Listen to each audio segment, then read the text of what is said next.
So my name is Anna Hensel. I'm a reporter here at Modern Retail, and today we have a talk on how to capitalize on the new customer acquisition cost landscape with Mike Duda from Bullish. So before I hand it over to Mike, I just wanted to kind of start with a state of the industry slide. These are just kind of the things that I'm thinking about as I'm talking to a lot of marketing execs, especially at direct-to-consumer companies.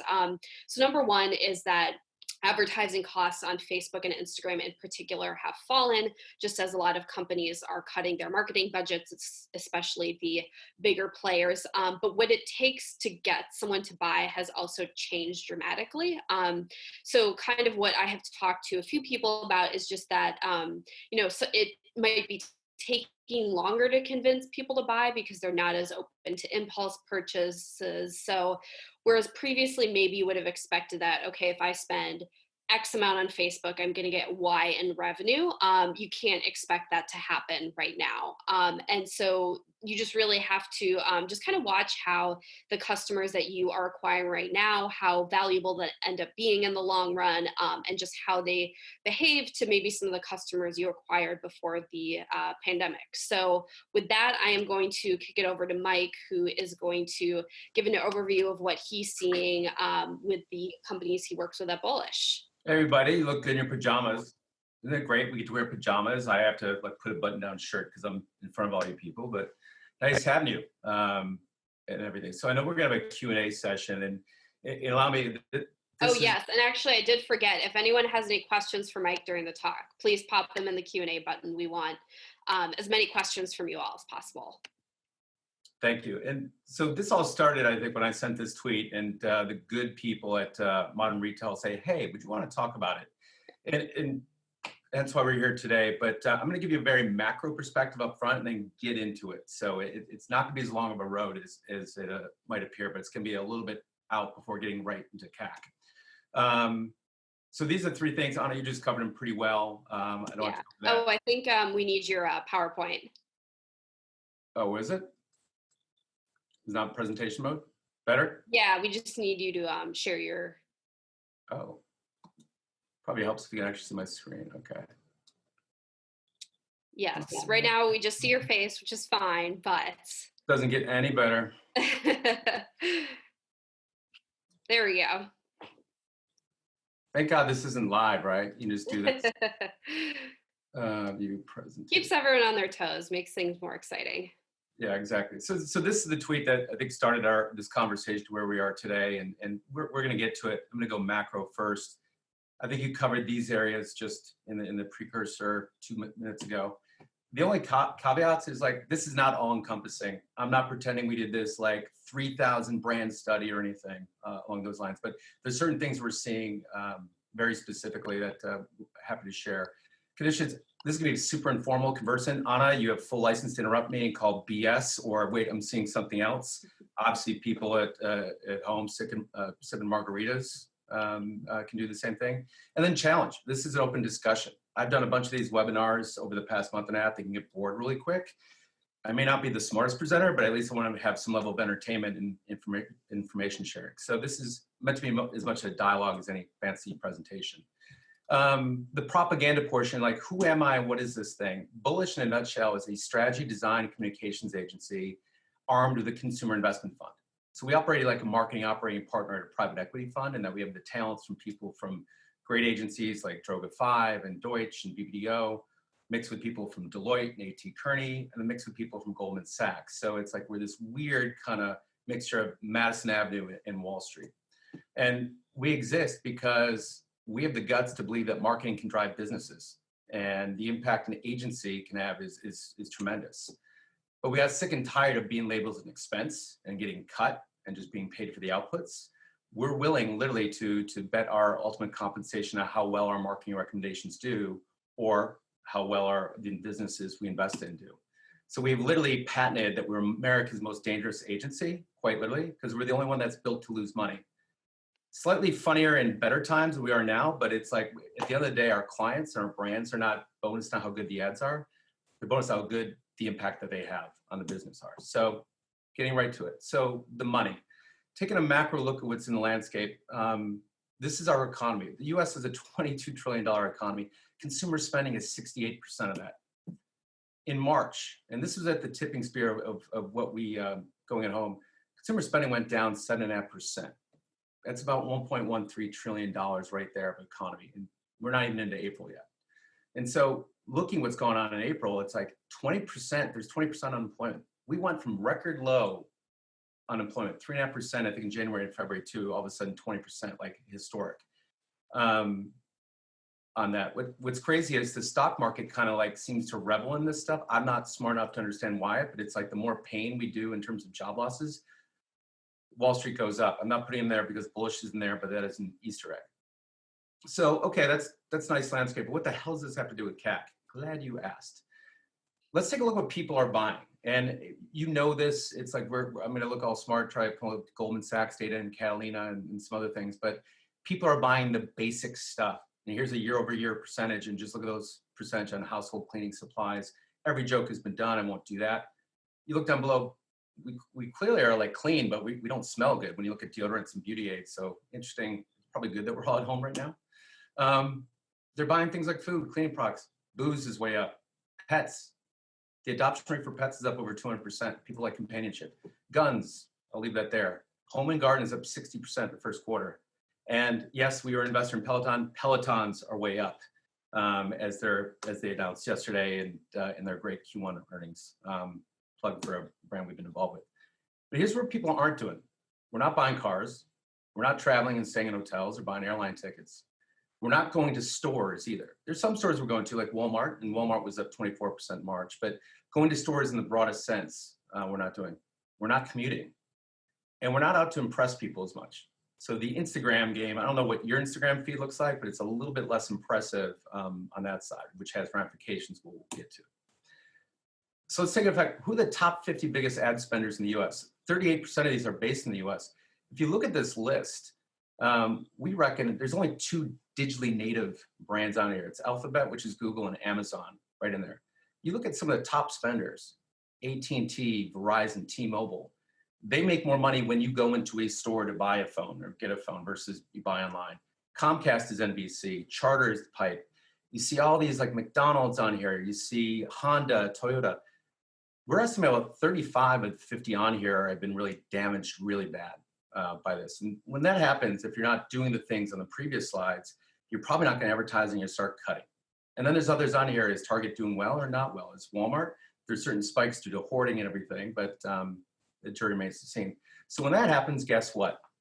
You cut back. In times of recessionary behavior, you cut.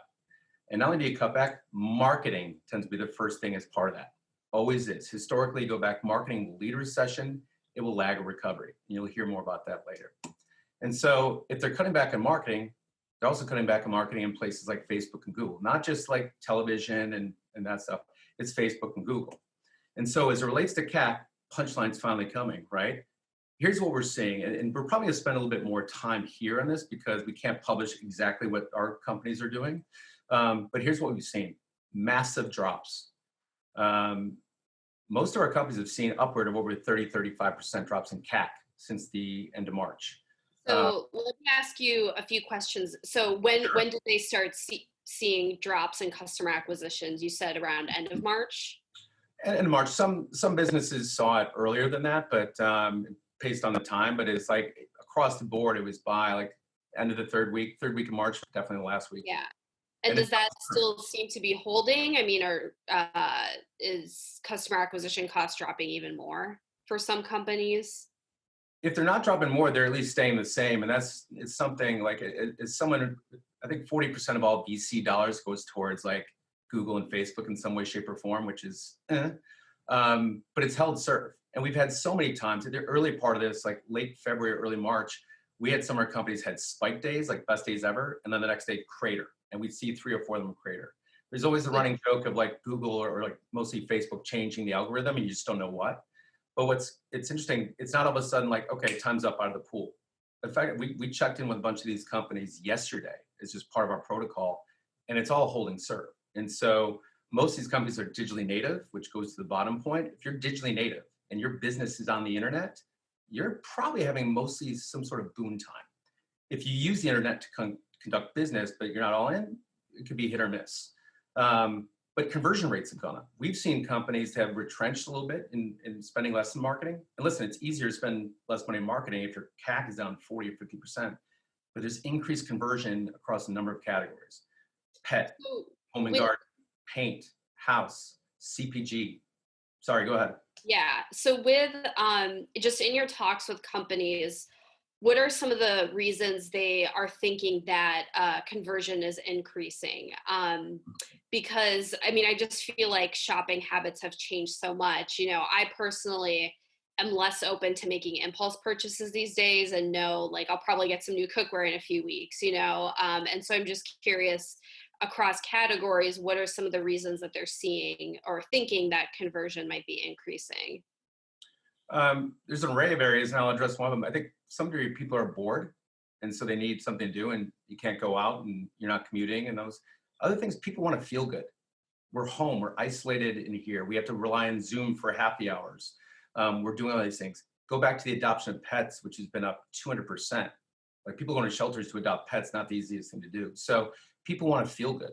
And so maybe they're not buying cars or anything of a high ticket, but it's like, the Amazon boxes, UPS and FedEx and US Postal Service are still kind of going in mass. So sometimes people just want to feel good. I don't have a specific data point to Yeah. back up, But but so yeah, I mean, it sounds like the ones who are having success are especially ads that kind of in some way make the potential new customer feel like, okay, this is something that's going to like make me feel good at home while we're all stuck in quarantine. yeah, and we can post rationalize some of these things because you go back. Consumers spent less money in March. They're also, their net incomes, like personal wealth, dropped slightly. April, that's going to be down significant. People keep buying. I mean, I think our debt is up to 14 trillion personally. Consumers are a funny beast. As much as we try to rationalize these things with data and we try and dig into the why. And I think there's a lot of different things going on. It makes sense. Like Claire Paint is one of our companies. Their business is up exponential over 5x. Why? People are more spending time at their home for relatively not a lot of money. Okay, I'll paint that room. What else am I going to do? Things in the garden. Lawn and garden is up 60%. We have Sunday Lawn, who was well ahead of plan before March 1st. And the biggest thing is they got to keep up with demand for the supply chain. Good first world problem. So there's just certain things that people are kind of like nesting a bit. We've heard this before going back years ago. You have to be around them. So let's make the best of it. Or even the clothes I wear. It's like, when's the last time you wore shoes? For a lot of people, right? And there's just overall less noise because when you go back to the chart before, like the top 50 advertisers, those people were spending on Facebook and Google. They were spending in different categories. They were taking up a lot of traffic. So there's just less noise out there, easily to be found. So if you're a digitally native, vertically integrated brand, it's like you're in pretty good shape. Now that said, it's like if you're a bad business, this might give you more staying power if you get some talents, but it's not going to save businesses at the same time. But it's the biggest surprise that we have is not that it started. I mean, even though I said hell's freezing over because CACs are going down, it is sustained. And Facebook had a pretty good first quarter overall. Their January and February, I think their traffic is up 11% in Q1. And so there's like 2.6 billion people on Facebook at least once a month. Their March didn't do well. And they publicly stated it was from big businesses and small businesses alike. Make no mistake, the big businesses pay the major tolls. And so if they're out, it's a supply and demand. Supply goes way up, demand goes way down, prices get better. So one of the questions is what creative is working, and I'm going to be super macro on this because it's not a one size fits all, and I'm going to use very macro brand things on here. Let's remember this: people still hate advertising. We're up there. People don't love advertising all of a sudden because we're showing nurses or we're all in this together, which by the way is part of a drinking game we'll get to. This is literally from The Atlantic. Pandemic advertising got weird fast. We can't enjoy anything, right? Disaster advertising, which I hadn't heard of before. It's like, I kind of like that, so put that in there. The drinking game, we're all in this together. How many brands have said that? Together we'll blank. And nurses, show nurses with product. Look at this, we're good people, we're donating this stuff. And I'm not mocking that by any stretch, but it's like you're seeing recurring themes. It's like, look, we're a good person. But these are things that come up over and over. We fundamentally believe actions are much greater than advertising. I love advertising. It promotes awareness, it can trial, but it's like what you do as a brand. And these are things going back to what Warby Parker started shows that case. But what's awesome about this time is we're seeing some big honking companies, Apple, Ford, GM. They weren't told to do this stuff. They did it. Let's do ventilators. Let's do hand sanitizer. Like when you go back to World War I, World War II, the US government had asked factories like, stop making blank, make stuff for the war. There's now a new relationship, a new citizenship that brands have that people expect. And it's not just a millennial thing or a Gen Z thing. It is something we expect our brands to be held to a higher standards and sell us stuff. Like, help us out. And so these are the best things. Now, not everyone in the call can just like take their companies like, oh, we're going to do this and not do that.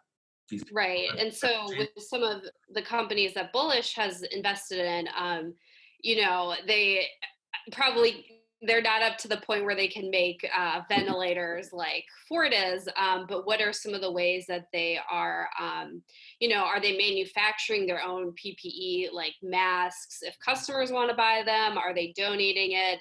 Just what are they finding? What are they doing and what are they finding their customers are interested in?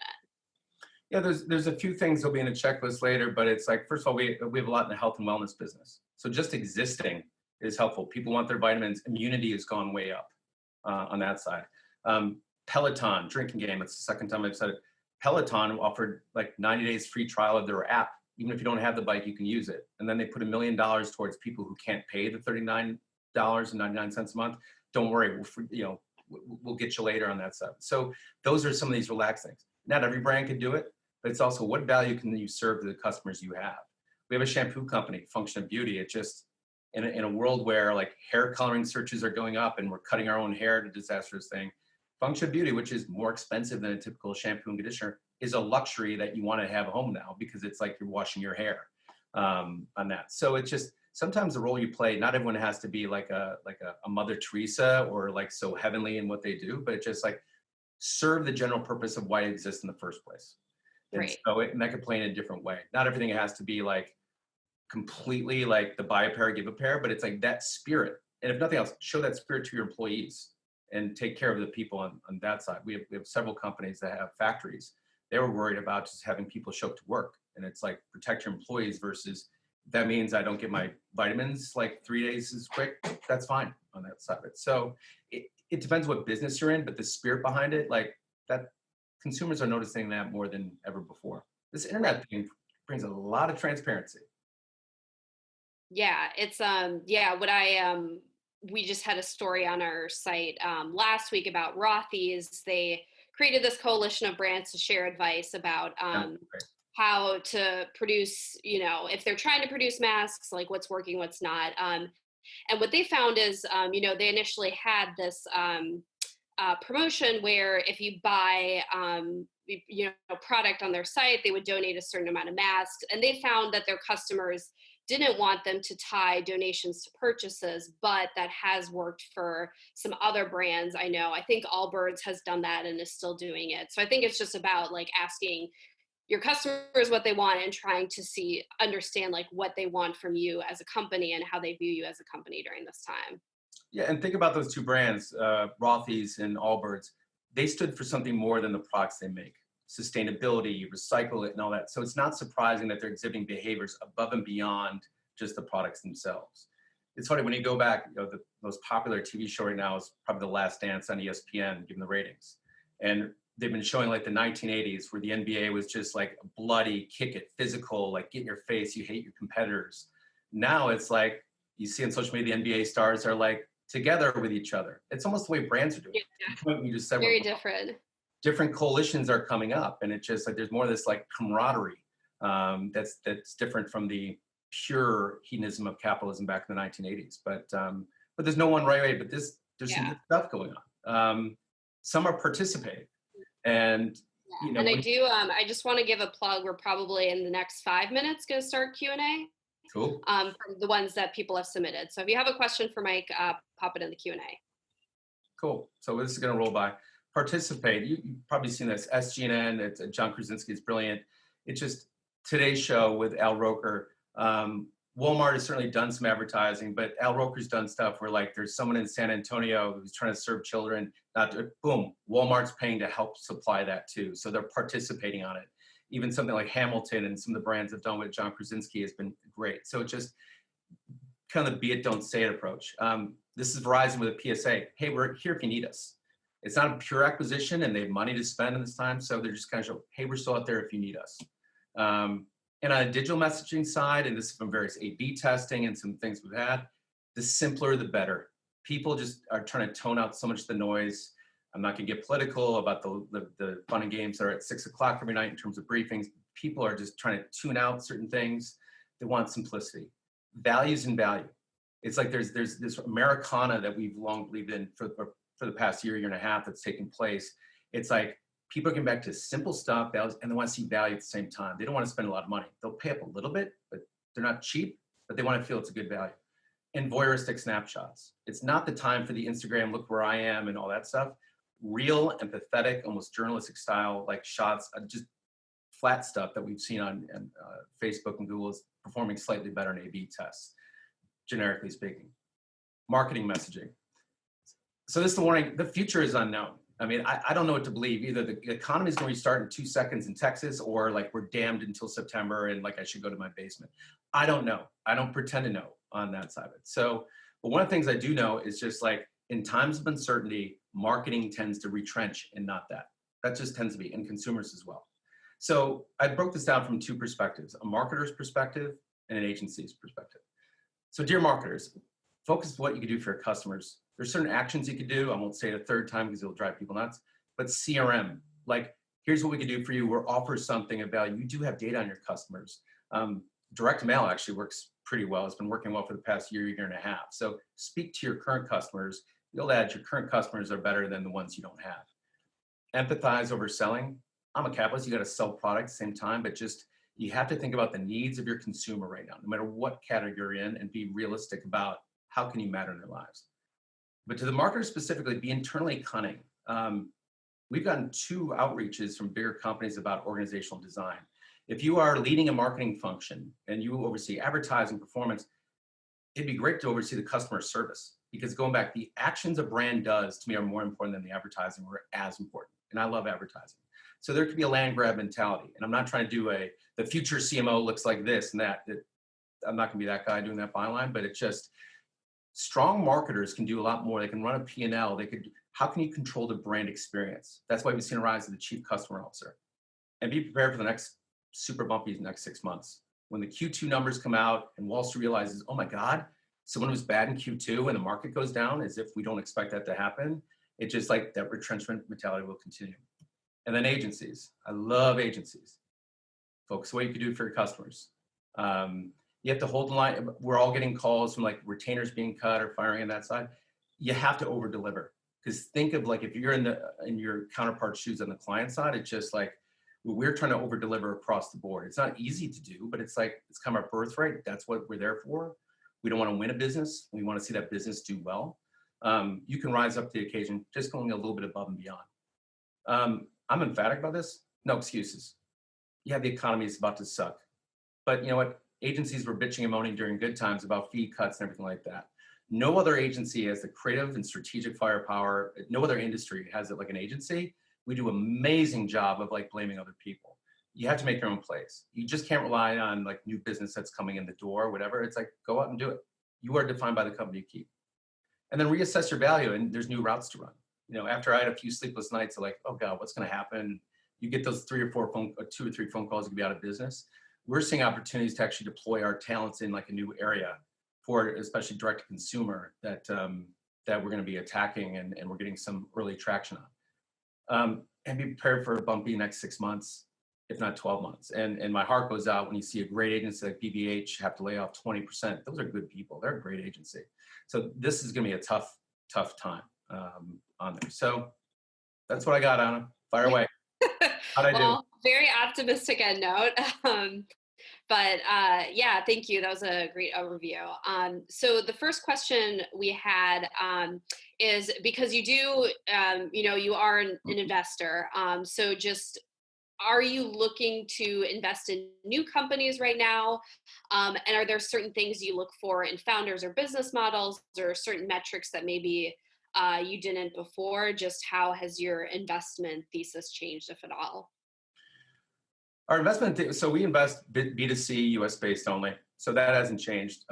Inbound deal flow has gone down 70% since March 21st, 22nd, quite realistically. It's like for a few reasons. One, now's not a great time to raise new capital if you're an early stage company, and we will invest pre-launch. So valuations aren't going to be to your advantage. So it's one of those things, raise money when you don't need it, but when you do, then it's not, it's just a weird like high school dating kind of like opposite theory. Our theory hasn't changed too much though. It's just diligencing businesses are tougher. I love Zoom and Google Meet and everything. It's not the same as like interacting face to face with an entrepreneur. And I'm sure there's gonna be some funny, great stories about how a wonderful VC, oh my God, I only met someone over Zoom for 3 days and love at first sight, boom, it's next Stitch Fix. Great. But between seeing less deal flow, whatever, we're still open for business. We actually just made a follow-on investment into one of our companies, but we just haven't seen anything that it's like as easy to diligence. But so we're still open. Has our thesis changed? No. I might be in a minority camp here, but long term, I don't think we're going to see substantial changes in consumer behavior. We should see some stuff in policy. I think when we went on an airplane, maybe that middle seat's gone, as Delta has said, and we're wearing masks. We're going to expect a level of cleanliness from restaurants. Like, what's going on back there? But I don't know. Consumers aren't going to save money. They didn't after 2008, so why should they do it now? At the sign of like the Kansas City Chiefs scoring the first touchdown, someone's going to hug the guy next to him, whether they know him or not. Like, humans are social creatures. Not to say there's going to be no changes whatsoever, but I don't see this radical thing that people are going to be scared to touch things. I just don't see that happening. But in times like 53%, I believe, of the current S&P 500 was founded in a downturn. There's going to be some great opportunities because one, too many good people are being let go from big positions, and two, too many game changers are like, you know what? I don't want to be at the mercy of a corporate overlord. I want to invent my own corporate America. You see what's going on with GoDaddy and Shopify. Their businesses are still pretty strong, which is interesting. So I think we'll see it, but it'll be continue like the upstarts and the conglomerates. It's like it was. I think going. Shopify released some data yesterday that I think 90+% of like a good amount of their companies, are seeing sales increases and have made up for some brick and mortar closures, like the sales they lost through those. So I think that'll be pretty interesting to watch. We had another question come in about, because, you talked about empathizing with the customer, but how do you do that through more like direct response channels like Facebook and Google, where, you're running ads to sell a product? Do you still try to, how do you still add some empathy in there? And I like the phrase in here in the question, any examples you could share that don't involve the potential for disaster sizing? Yeah, it's really smart. I mean, think of post, 9/11, where there was a lot of brands wrapping themselves in the American flag. It's like, ooh, that's not cool. Empathy isn't in an execution. It's got to be in a broader approach to marketing. So it's just like, even from a pricing, from a customer service, if you can't pay your mortgage, that's okay kind of element. So I don't know if it's something to put in an ad specifically on Facebook and Google. I'd have to check. And I don't want to point to a bunch of ours, but in some of the advertising, Nom Nom, which is a direct consumer, better for you dog food company. Don't buy kibble, buy Nom Nom. They're if you look what they're doing, they're just showing the relationship between an owner and the pet. The pet is a member of the family. That's a big ethos point. So it's like showing those snapshots and showing caring without rubbing too much of it. You love your dog, don't you? It's like bad security alarm things that show your family getting robbed. But empathy is a bigger thing. It has to be bigger than execution. It's got to be something in everything that you do. And then you use Facebook and Google advertising to go to that, whether it's a different day part or if it's a different product, different service, or test it with your current customers. But it's not the most wonderful answer in the world because it's not specific enough on an ad, but it's also bigger than an execution. Yeah.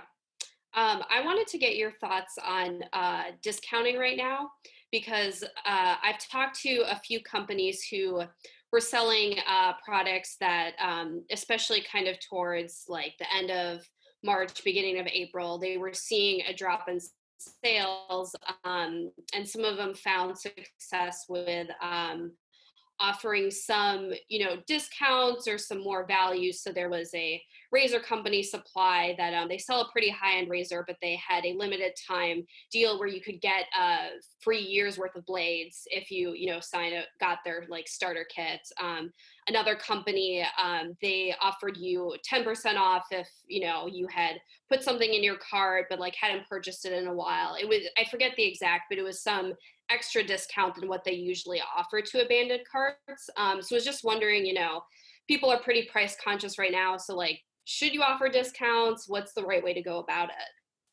Yeah, it's like that can work in a lot of great ways. It's like part of like, how can I increase value at this time?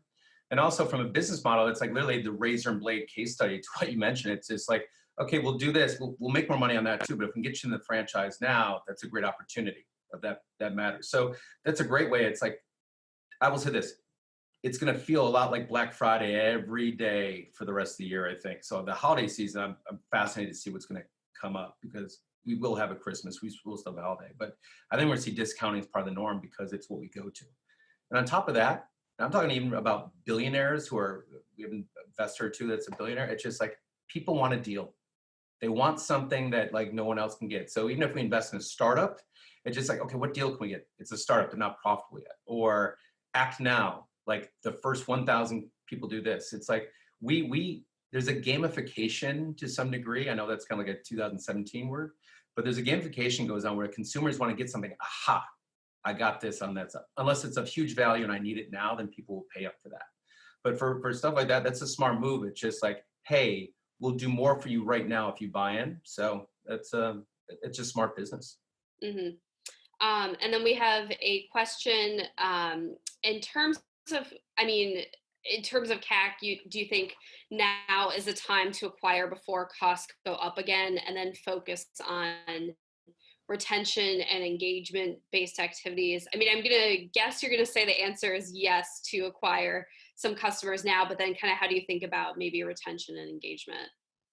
Depends on the business model. It's like, yeah, it's great to spend money in marketing, especially if you're getting 40% off or 50% off, depending on that side. It gets a little bit, I heard a story of like a ski apparel company said their business was up 4X in April. How the hell are they doing that? Maybe what they're doing, and I don't know how they're doing it specifically. Yeah. If your seasonality is say the fall or back to school, is there something you can offer now in advertising, like buy ahead of it, which could be smart for a number of reasons. One, you can get it cheaper. You could also test this because literally you can do almost twice the amount of marketing in some cases, if not more, than for your regular stuff. The problem with all this is the consumer isn't going to just keep buying because CAC is low. It's just there's going to be a consumer wear out. Like we saw hoarding taking place in groceries and pantries where leading up to Easter, like there was a run size up and now that's kind of gone down a little bit. Front loading on that side. So it's just because you can spend less money to get better results doesn't mean your consumer needs it at this point in time. So if you have a certain seasonality, there's a lot of businesses who make 60 or 70% of the profit or revenue around the final 6 weeks of the year. How do you like recalibrate things to be like buy ahead or something like that, pay up now? That's the way to look at it. But again, different brands have different seasonality. CPG companies are looking like stars right now by just being like safe, sobered, you need us, ha. Whether you're digitally native or you're on Walmart or obviously in the toilet paper business. Mm-hmm. Yeah. And then I wanted to ask you, just are there any companies that you've invested with or you're working with who are like on the younger side, maybe a year old or something? Because, we've talked a lot about, okay, like talking to your current customers to figure out what you want from them. But I feel like that's a harder task when you're just starting out. So maybe any advice you'd give differently to brands that are like pretty on the younger side, don't have like customers who've been with them for a few years to kind of gather data from. A company we're particularly proud of right now is Ray Wellness, RAE. They launched October 16th. And it's for women's health and wellness. And so they're a young company. They don't have all the money in the world. And they've been having this frequent like A/B testing mentality to see what works and what doesn't. And they apply that to how they talk to the customers. So they're doing their own customer panels. The founders will talk to a customer each day if they can to get feedback. And so you get the sense it's small and mighty, but that company's rooting for them. The great things about being a young company is you could do things like forget about scale for a minute. There's things you could do now to take care of your customer, acquire them that may not scale, but can give you those building blocks to succeed and go above and beyond. What's interesting about Ray is they launched as a DNVB, but a direct-to-consumer channel on October 16th. They were in Target 3 months later. And so it's like, I hate omnichannel, but it's like, go to where your customer needs you. And they did that out of the gate. We're going to see a lot more of that stuff. But it's like, in lieu of the money you might have, it's just like, be more surgical in terms of like what you do and make sure you know what you're going to learn from it and how to measure it. If you can't measure it, that's a really bad thing. That could be a waste of money. You hope it works. When we're spending money, whether it's on TV, because like programmatic and TV is a wonderful channel, podcast, you can measure that back. And especially if you're younger, it's like you don't have a lot of base or controls. It either works or it doesn't. So don't do a lot of things. Do a few things. Make sure you measure them. Listen, respond, listen. Yeah. And then we have another question related to for a brand launching at this time, other than capitalizing on low CACs, how do you build a relevant community that supports you in times when CACs go up and retail becomes more expensive? Just looking for a few examples on community building. It's hard to build a community when you need to. If it's one of those things like, crap, how do we build a community? It's got to be in the DNA of your company or figure out more organically how. And it's like, unfortunately, the best example yet again is Peloton in terms of that. That thing has been community based, and I won't get into it because people are like tuning out right now to say that. But DNVB brands, the great thing about DTC is it provides money and a feedback loop. And so companies that are empathetic and use the 2 ears and one mouth in that ratio learn from it and better serve their customers. So community doesn't mean just like posting like Wendy's on Twitter, like, what are you doing today? What burger are you eating on Tuesday? That's not community. That's like digital engagement. Community is something where you like rally people. I mean, there's so many different, Birchbox has had this, definitely Peloton has had it, but it's got to be something more instrumental than just like build it. It can be engagement on Facebook, but it's like to build a community, they're going to want to be a part of something. And that's not always the case. And that's what discounting can't do. Community is one of those words that's being bannered about a lot, but we don't see a lot of powerful signs of it. Glossier's built a great community. Stitch Fix had a community, but Jeep has a community. You do this every time you drive by another Jeep, but it's hard to manufacture that. It's got to be like in the kind of the purpose of what you start out to do versus let's go do a blog or let's go do this. I will say this, more town halls, the things that companies that don't have a community, get the CEO out in front and have like a Zoom call. Invite all your customers, or like do this, have a feedback. Be willing to take like a punch in the face if you need to. Like this is now not the time to hide behind just advertising messages, whatever. Like interact with your customers, and a lot of them might be ticked at you, but it's amazing. Like that could actually be the best reacquisition strategy there. But just put yourself out there. Yeah. Okay. And we have one more question from Kale, our modern retail editor. So Kale wants to know, does the fact that CAC is down and might stay this way for the time being mean we're going to get another round of businesses that like focus only on acquisition and not on sustainability? Because like we've talked about before, how some direct-to-consumer brands were built on like low Facebook acquisition costs, and that wasn't sustainable. Do you think we could see a similar cycle play out? It's an interesting way of looking at it. I suppose so, but it's like at the end of the day, you can have low CAC, but you still have to acquire customers. And so if you're not at value of it, it's just like it's not going to be repeatable over time. And what will be really interesting, I think this is forcing it, is that over the past 10 years, there's been such expansionism. 2015, there was a little like become profitable. There's still a lot of private money out there. There's still a lot of VC dollars out there. It's kind of not cool to say like we're just going to grow at all costs. A lot of companies have done it. That could be the case. You can start. I will say this: some companies can like survive because CACs are low, and like live to see a better day. Right now, still, I think going back to some of the things before. Consumer spending is going to go way down. So as much as CAC is going to go down, there's going to be less people out there spending less money. That's just a fact of it. So it's just like this isn't like easy times for marketers by any stretch. This is a moment in time. I'm shocked it's lasted 6 weeks, but it kind of makes sense when you don't see like the big guys and the big companies like spending that money. So there's a macroeconomic societal issue going on right now. So this has been a good time for some D&B brands, but we'll see how sustainable it is. It's been 6 weeks, and literally what was going on at the end of March feels like forever ago, like almost like eh. Yeah. That's why we were checking it like this week. It was like I was really was intrigued and as an investor excited by that, but as a, oh my God, if Facebook is still feeling this, it's just like there's a lot, there's still some underpinnings that aren't good. So that could be, but bad businesses get found out at one point or another. So if that is the case, it's good for them, but I don't think it's going to be as rampant as it had been prior. Yeah. All right. Well, Mike, thank you so much for joining us. This is a great talk. And I hope that we see more of you back at other modern retail talks. Whenever you'll have me, I'll get my best pajamas on, press them, and brush my teeth and comb my hair. So like, Yeah. I even put deodorant You on. won't be working from home forever, but we'll sleep. Amen, Anna. Amen.